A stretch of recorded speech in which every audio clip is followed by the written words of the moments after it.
collectif, il y a Madame Eliane Rafeno Kitoko, pour Tobandaki, pour défendre le dossier où on a de Moïse lié, de pasteur et principal, il y a l'église Cité Bethel.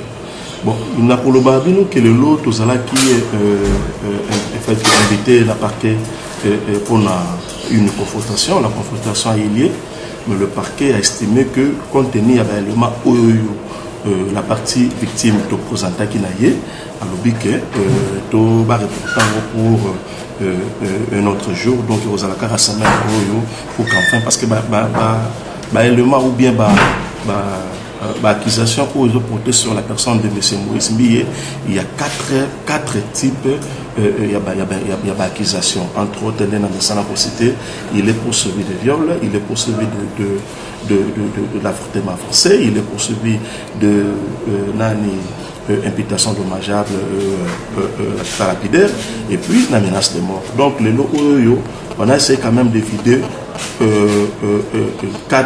deux les imputations, bien que si on a mal monté, le parquet estimé que il y a jour sous on a continué. Donc là, on a niveau parquet général, l'affaire n'est pas encore fisquée devant le tribunal. Il y a vraiment un procès où il a gagné. En tout cas, je dirais le coup de chapeau à magistrat, magistrat. Pour une fois, nous pouvons dire que dans ce pays, nous allons bon magistrat et puis nous avons une justice. Parce que le monsieur qui prétendait être au-dessus de la mêlée, nous avons que justice pour inquiéter et qui a jamais foulé pied devant les instances judiciaires. Mais tout le monde, il était le premier au fond de la porte. Il y a justice de l'eau, on a comme 6 h du matin. Donc il a cru qu'il y a justice. Donc ils ont eu l'eau au Saranaté. En tout cas, pour les chapeaux, on a surtout qui vraiment que cette affaire d'Eliane et M. Moïse Mbiye est à éclairer pour que tu sentir quand même que nous avons vraiment un état de droit ou de laisser pour toujours. Une petite synthèse, ça fait plaisir. Bon, en fait, le plus important pour moi, nous avons été heureux de constater que l'instruction devant le parquet général pour l'affaire Moïse Mbiye et Eliane Bafeno, ça s'est bien passé, pour des chapeaux aux magistrats de cette institution qui est le parquet général, parce qu'il y avait bon nombre de gens qui spéculaient à leur manière que ce monsieur ne viendra pas au parquet, que ce monsieur il ne sera pas inquiété au parquet. Mais pour une fois, le parquet nous a démontré sa grandeur et puis sa force. L'instruction continue. Aujourd'hui, c'était la première confrontation. On ne sait pas s'il y en aura combien, mais dans ce dossier où il y a 4 préventions portées sur la personne de M. Moïse liée, donc la confrontation ne peut jamais se faire à un seul jour. Et aussi, le magistrat qui instruisait le dossier n'avait pas que ce dossier pour instruire. Il nous a demandé de revenir dans quelques jours, un de ces 4 matins, pour continuer l'instruction. Donc, les gens doivent garder leur calme. L'instruction est secrète. Je ne serai pas appelé de divulguer tout ce qui a été fait là-bas.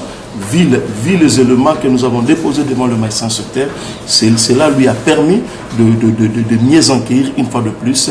Voilà pourquoi il nous a demandé de revenir un de ces 4 ans. Vous les informations à cette phase d'instruction.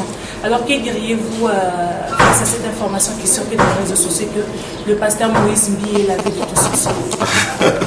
Bon, il faut comprendre que le monsieur, il sait ce qu'il est en train de faire. Nous savons qu'il s'est amené avec beaucoup de journalistes pour déformer un peu les choses. Moi qui suis avocat dans ce dossier, je vous dis que ce qui s'est passé là à l'intérieur, sauf donc il n'y a que lui ici, il est vraiment pasteur, et les avocats qui ont assisté dans ce dossier peuvent dire. Donc moi j'ai été là, je sais ce qui s'est passé, et la raison pour laquelle j'estime aujourd'hui de dire haut et fort que nous avons une justice dans ce pays. En tout cas, coup de chapeau à cet appareil judiciaire, coup de chapeau à cette institution qui est le parquet général, parce qu'aujourd'hui ils ont démontré que nul n'est au-dessus de la loi. On accuse le camp d'Eliane de ne pas avoir de preuves pour monter à la cour. Madame, il y a un problème, je ne sais pas, parce que je me dis, les gens ne parviennent pas à comprendre notre histoire. Imaginez que nous sommes dans un dossier judiciaire. L'instruction est au niveau du parquet. Le parquet instruit encore. Nous, en droit, nous parlons d'une instruction préjudicielle.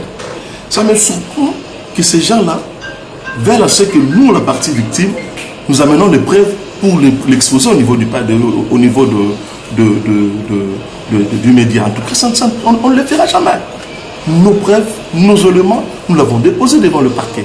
Le parquet estime que nos preuves sont valablement suffisantes, raison pour laquelle le parquet a ouvert un dossier RMP. Ce n'est pas un dossier RI, un dossier RMP sur la personne de M. Moïse. Allez-y comprendre que le parquet est suffisamment éclairé, raison pour laquelle ils instruisent et pour ce dossier.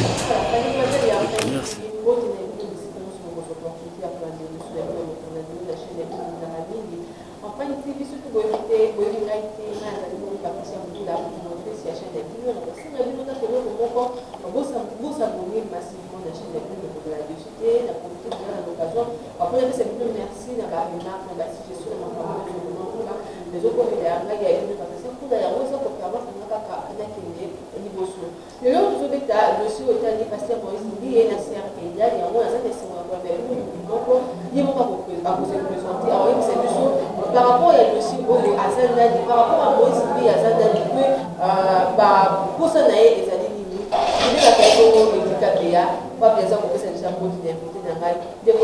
bonjour. Bonjour, maman. Bonne santé.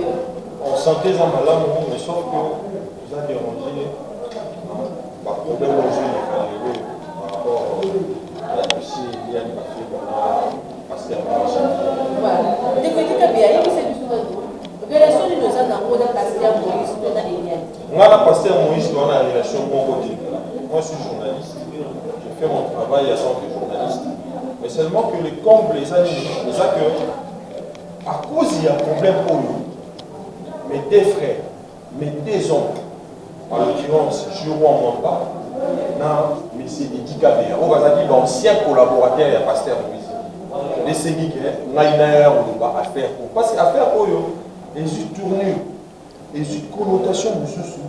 Et c'est quelque chose qui est très grave. Très grave pourquoi? Parce que nous ne pouvons pas comprendre un pasteur, à l'occurrence le pasteur Moïse Mbi, un enfant dédié, qui prêche bien et qui a aussi une bonne réputation dans le domaine de la musique. Et qui a conçu au final un mensonge. Mensonge pourquoi? Parce que le loyo a fait Eliane Bafemi, ou un sexta, ou un scandale sexuel dans un pasteur Moïse Mbi. Et une connotation sous. Et comme que les associations m'ont renvoyé Eliane, bien que parce que ça me niveau à parquet, mais comme il m'a renvoyé Edi Kabea na Juro Mamba. Edi Kabea na Juro Mamba, ça va nous faire mal. Edi Kabea d'abord na banano na Juro Mamba. Juro Mamba fut un ancien collaborateur et un pasteur Moïse. En tant que chrétien, parce que c'est un gars qui craint beaucoup Dieu, assemble la Ramakasi. Il y a mon homme qui n'a pas de choses, Aza maestro, Aza arrangeur, l'album est belé, il y a la musique chrétienne, il y a même des arrangeurs. Mais je vois mon bas, à l'ongwa, et pas à pasteur Moïse Mbi, il a descend. Et dit Kabea, Aza, les qui a joué mon bas, ou à la dit joué mon bas, il y a dit soliste, et pas pasteur Moïse Mbi. L'orchestre a dit une deuxième personnalité orchestre. Mais, chose grave, les loyaux, il y a après après que le moyen à mon équipe, il y a pasteur, les hommes à l'embouté, il a jugé moi en Belgique. Alors, avec sa moutouté, Bito ya Longwela, avec sa famille, à Kenaranaï, sur la répétition, à Kenaranaï, église, afin de commencer à m'emmener, car dans le domaine de la musique. Mais les loyaux, n'a affaire, il y a Eliane Bafemi, n'a banani, pas commis porté disparaît. Et dit qu'au moment où nous parlons, et j'y vois mon bas, bazo mon anaté. Voilà, du coup, il y a des gens qui nous demandent bazo mon anaté, mais pourtant, il y a un roi et là, 2 ans, il n'y a pas de roi et c'est là, moi, moi et qui ce que pour l'année, bazo mon anaté. Mais, moi, anaté pour aller, parce que pourtant, on va non roi et déjà pas moi. D'abord, quand on a un mouille à rouleau, moi, na bango. Tout n'a pasteur Moïse Mbi, tout ni. Pourquoi il dit Kabea à l'ongwa orchestre? Pasteur Moïse Mbi à l'obini. Il dit Kabea soit l'ongwa orchestre. A ouela qui mon a concert mon a Gabon. Ba bundi na ba musicien. Ya mwana l'air ya moni bongo aye à l'ongoli. Il Kabea le couter d'abord. Ya c'est grave de voir un pasteur dans niveau de pasteur Moïse Mbi. À cause ça il est à niveau haut. Et dit qu'il y a d'abord, il est issu dans une famille bien éduquée. Papa n'a l'air vivant. Asa papa Azali, un pasteur qui a marché dans la droiture.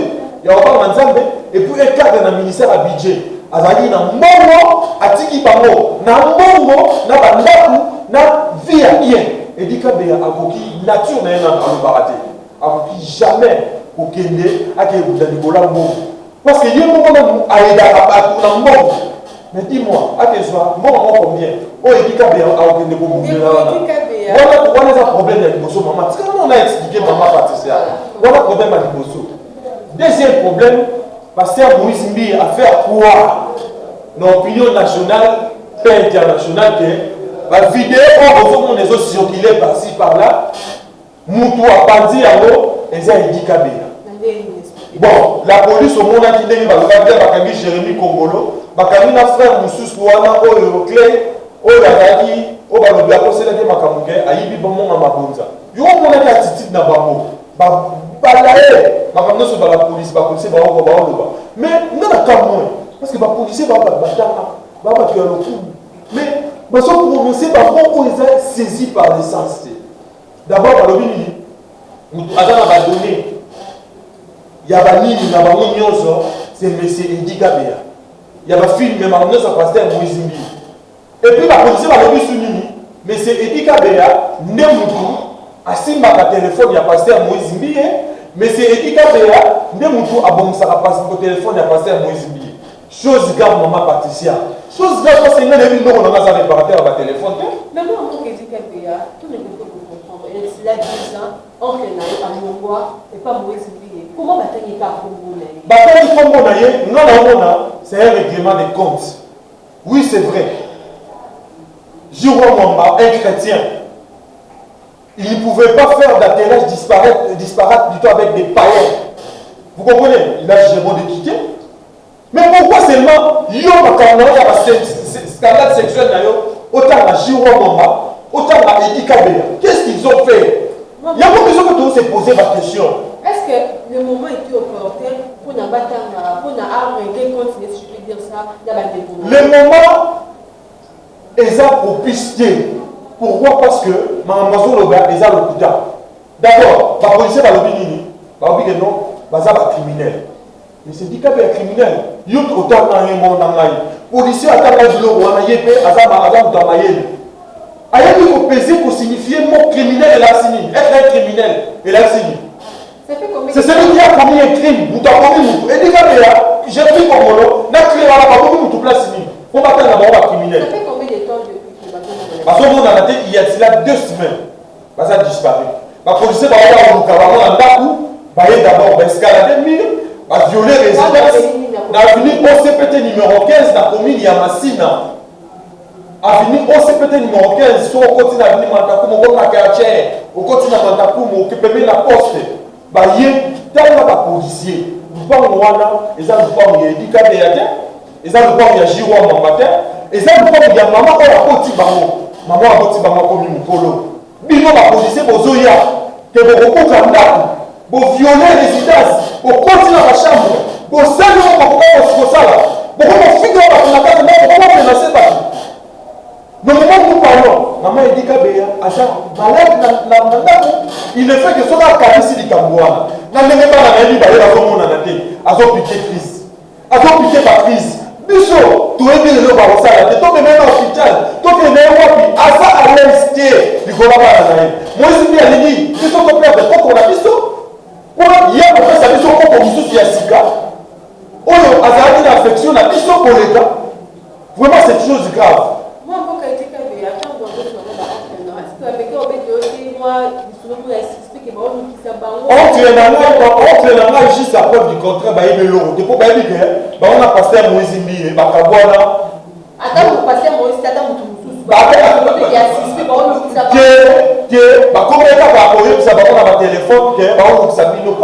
parce que hier,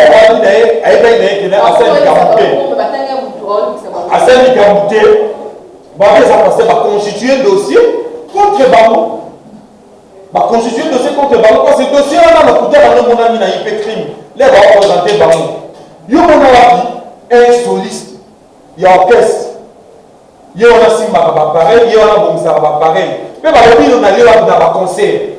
Donc, cela veut dire que à ce appareil il y a des aboués, à faire qu'il y a un amour, alors que la personne est assis à couper ta musique, alors qu'entre-temps, à sa soliste, il y a même ta musique à passer à Moïse. Et ça normal. Que il y a même ta partie la ligne mais la police est le mini, n'a pas un concert. Donc, on va faire un concert et dit avec la musique solo, afin d'aller à Simon Pasteur Moïse Mbié, ma téléphone. Ils ont un mensonge. C'est du mensonge. Du mensonge cousu du fil plat. Pasteur Moïse Mbié. Yo, vous avez affaire à yo. Oh, yo, vivant ceux qui, soit disant les liens. Affaire à nous défouiller chronique. Mais pourquoi vous pensez pas pourquoi vous pensez la loi à tout ma clamou? Moi, je vais passer à venir, mais je vais filmer. Et puis, KPA.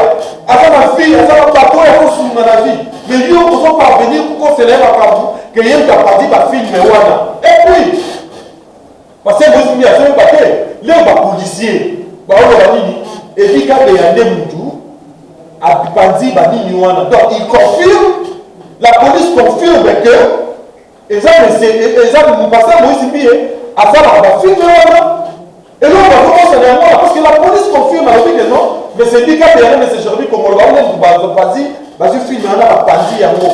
Vidéo à Pipandi, à moi, il y a 6 stars. Donc, mon passé à Moïse Mbié, à voir la condamné.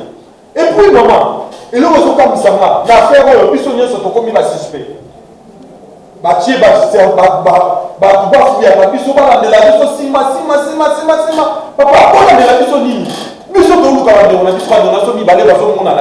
à l'occurrence, Jiro Mamba, na Edika Béa. C'est de Katamai, Hervé, Maïka, tous ces membres. Est-ce que vous rendez le truc de Katamai? Vous dites que famille est Jiro Mamba. Mais Edika Béa va passer la musique qui est Kitoko. Vous dites que vraiment, c'est chose grave. Il y a un moment dans le Sénat, n'a pas conduit. Pas faire la mission du Cameroun. Voilà. Ça fait pratiquement une semaine. 2 semaines. 2 semaines, voilà. Quelles sont les démarches où les familles entamées pour la police? On a entrepris des démarches sérieuses pour tout le Cameroun. Sans suite. La démarche c'est ça là. Même le Cameroun, j'ai fait un discours dans l'émission du Cameroun, on a parlé. On a entrepris des démarches. Et ça, on a commis sous quand on a mis ça, on va faire bien.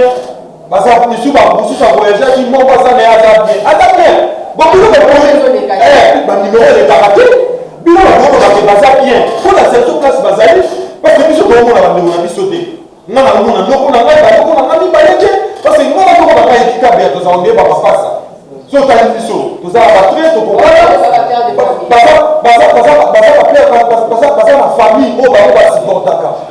Et je vais visiter, je vais limiter. Azana moi si nae, azana responsabilité n'est pas nae. Mais si le roi va comme on a dit, mais parce que Moïse Mbié finalement, tes propres sentiments pour nous dire vraiment, il y a vraiment ce que vous serviteur de Dieu et que Dieu est innocent dans cette affaire et que Jiro Mamba n'est Ikabea n'est pas mon Moutou, pas Samio pas bé, mais faut comment fonder ma voix ensemble.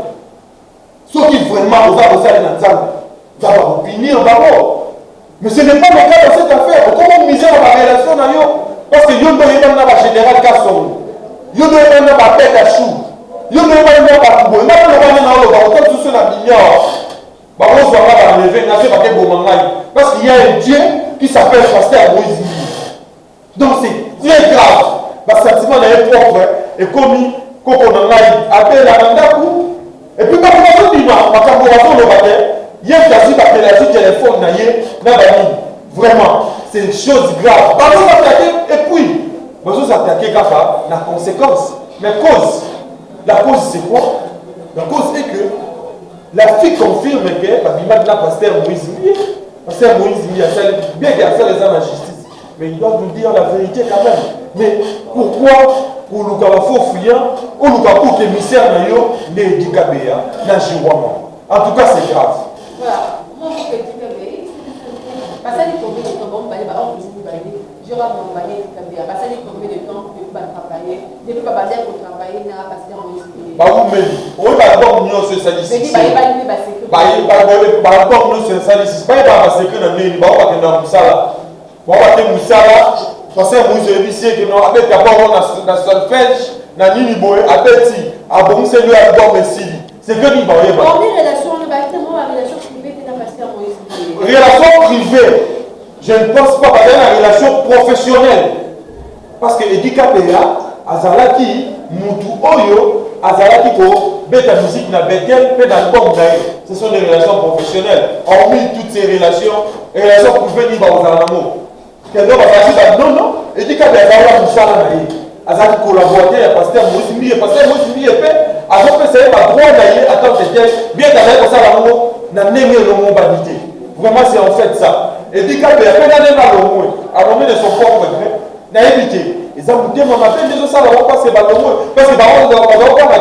ceux qui disent qu'il y a ou bien dans Jérémie, va vivre. Mais pas vivre. Parce que une bonne vie. Parce que hier, jusqu'à preuve du contraire, mais beaucoup de gens sont au Bango. Beaucoup de gens sont ni dans les Cambodge. Voilà, vous avez la réalité des Canadiens. Nous continuons à faire autant que possible. Parce que moi, je suis une sœur médiane, mais vous comprenez ma cause. Est-ce que vous avez ma prison, vous avez mon hôpital, vous avez la société? Maman, Bazati, on a dit sur Bazali, qui si vous avez parlé de pièces, Bazali, mais la question de ce que Bazali, non, ça ne soit pas Bazali, tout le monde numéro 0, n'a pas eu numéro de Noronama, n'a pas ça, va tout pas payer, parce que va numéro de l'État. Et ça veut dire, parce qu'on a raté. Parce qu'on a raté, tout le monde a raté.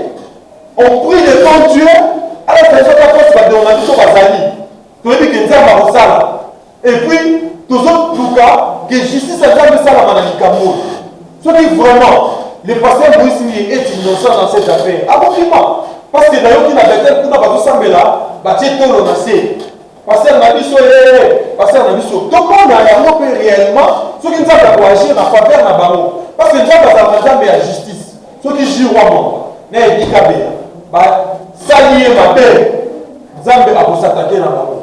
Mais ceux qui jouent là, n'est pas dit salier ma paix, parce que nous avons beaucoup de misère dans tout Nabango, en tout cas à Colombe, à Baroté, pour que ça parle en Zambé, parce que nous avons Makila et Yesu. Voilà. Et puis, est-ce que vous avez beaucoup de temps à Spélian? Dans une terre, on a un côté, parce que dans moi, il me connaît pas, je dis, mais dans une terre, il y a beaucoup de temps à été pour tout solo là. Mais nous, la famille, on a aussi nos avocats. Oh, bah, on sait la demande de la Cameroun pour, peut-être, en collégialité. Là, je ne sais pas. Non, l'avocat, Eliane Bafemo. Mais, Eliane Bafemo, il m'a dit le bâti. Que ma Cameroun est alliée. Il y a ça dans ma Cameroun. Na, monsieur Moïse Mbi. C'est en fait ça. Et puis, ces garçons Moïse Mbi, ils nous étonnent. Parce que ma Cameroun est bandaki. Toyebi yako, toyebi makamwana nenge bandaki. Toyebi pourquoi? Parce que les Eliane à lobby, il y a eu son ancien fiancé. On va fiancé d'un chrétien. Attaqué Eliane à lobby que Toropini ça va faire dans l'autre amour. Est-ce que ne makamwana et puis quand il y a des ça qui va preuve, alors ça vous tape ou bien les chrétiens vous tape ou bien ça va vous tape là à voir qui a mon sur internet. Les chrétiens ne vont pas parler qui a mort. Parce qu'il est attaqué à l'objet derrière dans la preuve. Quelle preuve? Soit on peut nous dire la vérité.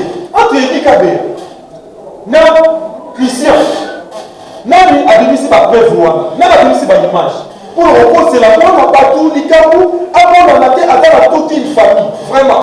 Pour nous avoir la relation, pour nous avoir le monde. Donc, Bisso, nous avons l'autre côté, il y a moins de choses à la Bisso. Mais j'ai de l'individu de l'Isayo, de la famille, mon père, à Malamou, à Malonga. Et dit qu'il va vivre quand la mort a été, pour avoir ça, vous allez à la bango. Parce que vivre, si vous avez l'eau, vous allez à la bango, vous allez à la bango. Pourquoi c'est pas la été? Luka Yomoko, c'est sortir. Au sortir, l'affaire Oyo, pourquoi c'est la bango à Tamukete? C'est grave. Du Cameroun, de mon amour. Nous avons ça dans le temps pour agir pour aider. Vraiment, c'est très grave. Voilà. Comme tu as moi, pour récupérer un passage dans les émissions de l'eau, puis au conseil de la ligne, il n'y a pas de justice et que au cas de d'abord, ce qu'on doit retenir, depuis ma bonne que Edikapea a ça innocent. Voilà. C'est dans la précipitation. Est-ce que par il peut les policiers est-ce que les parquets peut c'est le tribunal. Affaire fait qu'il y a un tribunal. Mais les policiers ceux qui vont le bazar criminel, c'est grave, c'est qu'on doit retenir. Et dit qu'il y a Aza innocent, Jiwa Mamba Aza innocent. Boké Bobuka studio n'a pour rien. Alors que Baza va innocent. Moi, tous ceux qui sont dans la Bambino, Bandoronabiso, tous ceux qui ont la montée.